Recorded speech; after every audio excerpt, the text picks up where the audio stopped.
দামি রেস্টুরেন্ট থেকে চিকেন বল না কিনে ঘরে একবার এই রেসিপিটা ট্রাই করতে পারেন আপনারা।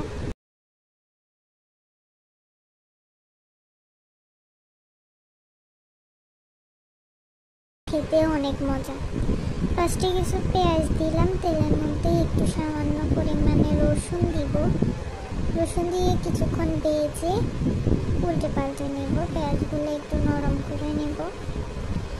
এরপরে আমরা এর মধ্যে আস্তে আস্তে মশলাগুলো অ্যাড করব। ফার্স্টে দিলাম জিরার গুঁড়া, তারপর দিব ধনিয়া গুঁড়া, তারপরে এর মধ্যে দিব গরম মশলা গুঁড়া। সব মশলা দিয়ে একটু নেড়ে ছেড়ে আবার এগুলা ভেজে নেব।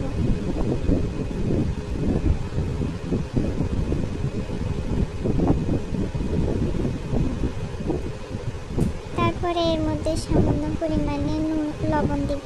আপনারা চাইলে আপনাদের টেস্ট অনুযায়ী লবণ দিতে পারেন। তারপরে কিছু কাঁচামরিচ দিব। আমার যেহেতু ছোটো বাচ্চা আছে তাই কাঁচামরিচটা একটু কমিয়ে দিলাম। আপনারা যারা একটু বেশি স্পাইসি পছন্দ করেন তারা ঝাল বেশি করে দিতে পারেন। তারপরে আমি কিছু চিকেন সামান্য লবণ দিয়ে সিদ্ধ করে রেখে এগুলোকে ঝুরি করে নিয়েছিলাম, এগুলো অ্যাড করব।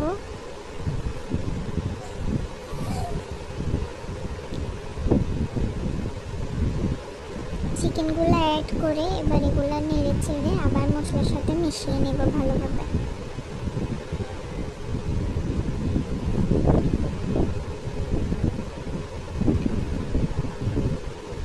মেশানো হয়ে গেলে এর মধ্যে দিব সামান্য পরিমাণে সয়া সস। সয়া সস দিয়ে ভালোভাবে নেড়ে ছেড়ে মিশিয়ে নেব।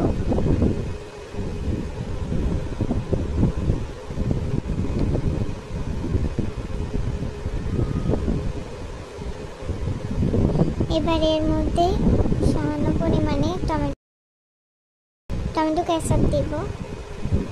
এটা কিন্তু পরিমাণে বেশি দিতে হবে, আপনারা চাইলে আরও বেশি করেও দিতে পারেন।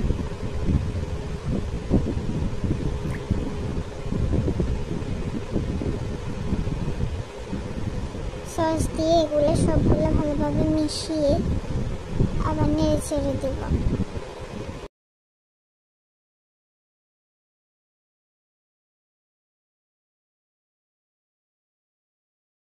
তারপরে একটা বাটিতে সামান্য পরিমাণে আটা আর একটু পানি গুলে নেব, তারপরে এর সাথে মিশিয়ে নেব। সবগুলো ভালোভাবে মিক্স করে এগুলো ভালোভাবে ভেজে নেব।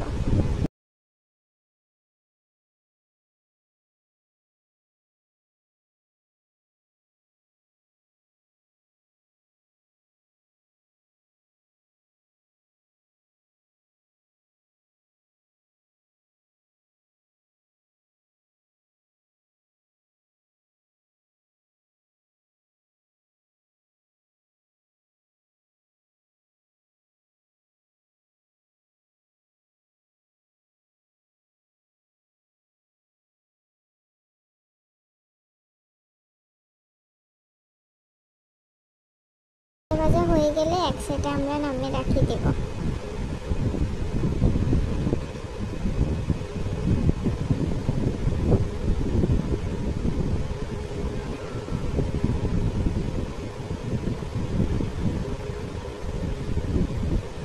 চিকেনগুলো আমার কমপ্লিট রান্না করা। এবার আমি এগুলো চুলা থেকে নামিয়ে নেব। এরপরে আমি 1 চামচ ইস্ট দিয়ে একটা আটার ডো বানিয়ে রেখেছিলাম, এটা এখন ফুলে ডাবল হয়ে গেছে।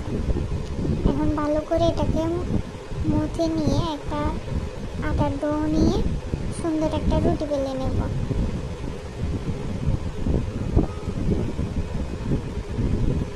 মিডিয়াম সাইজের একটা রুটি বেলে এর মধ্যে চিকেনের পুরগুলো দিয়ে ভিতরে একটা রোলের শেপে ভাঁজ করে নেব। আমি আবারও দেখাচ্ছি কিভাবে ভাঁজ করলাম।